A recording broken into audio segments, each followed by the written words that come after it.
যখন প্রিয় নবী মুহাম্মদ মুস্তাফা সাল্লাল্লাহু আলাইহি ওয়াসাল্লামের কাছে ওহী নাজিল হলো, আল্লাহ তাআলা কোরআনের মাধ্যমে জানায়া দিলেন মূর্তির পূজা করা যাবে না, মূর্তি পূজা হারাম।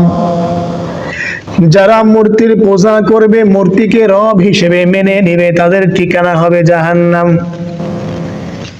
যখন আমার আল্লাহ তাআলা মহাগ্রন্থ আল কোরআন নাযিল করলেন, আল্লাহ রাব্বুল আলামিন তার মহা কিতাব আল কোরআনকে রাসূলের কাছে অবতীর্ণ করলেন এবং জানায়া দিলেন, হে নবী, আপনি ঘোষণা দিয়ে দেন মূর্তির পূজা করা যাবে না, মূর্তিকে রব মানা যাবে না।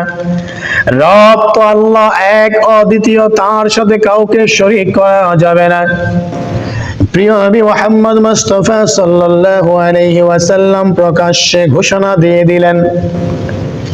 তখন মুসলমানদের সংখ্যাও একটু বেশি ছিল, মুসলমানদের সংখ্যা একটু বেশি ছিল।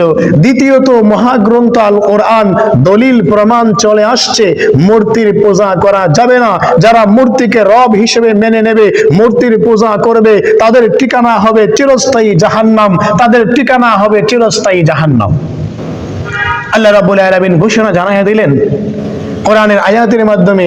আল্লাহ রাব্বুল আলামিন শিরক, বিদআত, কুসংস্কার, কুফরির বিরুদ্ধে বিধান নাজিল করে দিলেন। হে নবী, আপনি প্রকাশ্যে ঘোষণা দিয়ে দেন, এক আল্লাহ ব্যতীত অন্য কারো ইবাদত চলবে না। জমিন আল্লাহর, ইবাদত হবে আল্লাহর। জমিন আল্লাহর, আইন চলবে আল্লাহর। জমিন আল্লাহর, হুকুম চলবে আল্লাহর। এই আল্লাহর জমিনে কোনো মানব রচিত হুকুম চলবে না, কোনো বিধান চলবে না। আল্লাহর জমিনে হুকুম চলবে একমাত্র আল্লাহর।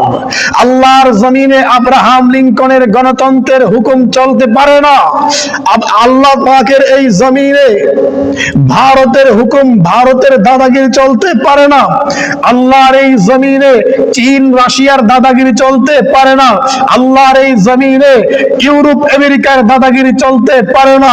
আল্লাহর এই জমিনে কোনো ব্যক্তির দাদাগিরি, কোনো ব্যক্তির হুকুম, ব্যক্তির আইন কানুন চলতে পারে না। আল্লাহর এই জমিনে একমাত্র হুকুম চলবে, একমাত্র আইন চলবে মহান আল্লাহ রাব্বুল আলামিনের। আল্লাহর জমিনে হুকুম চলবে একমাত্র আল্লাহর। আল্লাহ তাআলা তার হাবিবকে জানাইয়া দিলেন, হাবিব, তুমি ঘোষণা দিয়ে দাও, আমার জমিনে একমাত্র ইবাদত চলবে আমার, আমার জমিনে একমাত্র হুকুম চলবে আমার।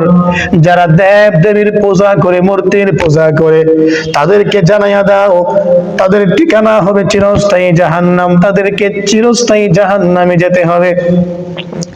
নবী করিম সাল্লাল্লাহু আলাইহি ওয়াসাল্লামের কাছে তখন ঐশী বাণী চলে আসলো, ঐশী গ্রন্থ চলে আসলো, দলিল প্রমাণ।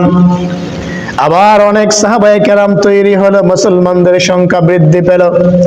রাসূলের একটু জনবল আছে, শক্তি সামর্থ্য আছে, আবার কোরআন আছে, দলিল আছে, এভিডেন্স আছে। নবী করিম সাল্লাল্লাহু আলাইহি ওয়াসাল্লাম প্রকাশ্যে ঘোষণা দিয়ে দিলেন মূর্তি পূজার বিরুদ্ধে। মুসলিম শরীফের 832 নম্বর হাদিস, আমর ইবনে আবাসা রাদিয়াল্লাহু তাআলা আনহু তিনি বলেন, নবী করিম সাল্লাল্লাহু আলাইহি ওয়াসাল্লাম আমাদের মাঝে ঘোষণা করে দিলেন, আমার সাহাবায়ে কেরাম মনে রেখো, শুনে রেখো, মহান আল্লাহ রাব্বুল আলামিন আমাকে পৃথিবীতে পাঠিয়েছেন। এক নাম্বার কাজ হলো আত্মীয়তার সম্পর্ক বজায় রাখা।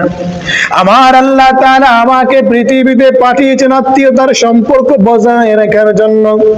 দুই নম্বরের কাজ হলো আমার আল্লাহ তাআলা আমাকে পৃথিবীতে পাঠিয়েছেন মূর্তিগুলোকে ভেঙে ফেলার জন্য।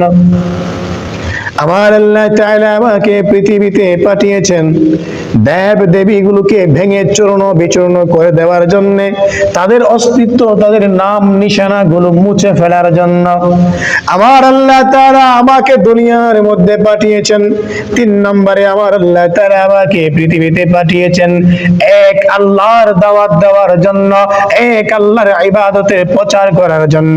তার সাথে কাউকে শরীক করা যাবে না, আল্লাহর ইবাদতে শিরক করা যাবে না। এই বাণী দিয়ে মহান আল্লাহ রাব্বুল আলামিন আমাকে পাঠিয়েছেন।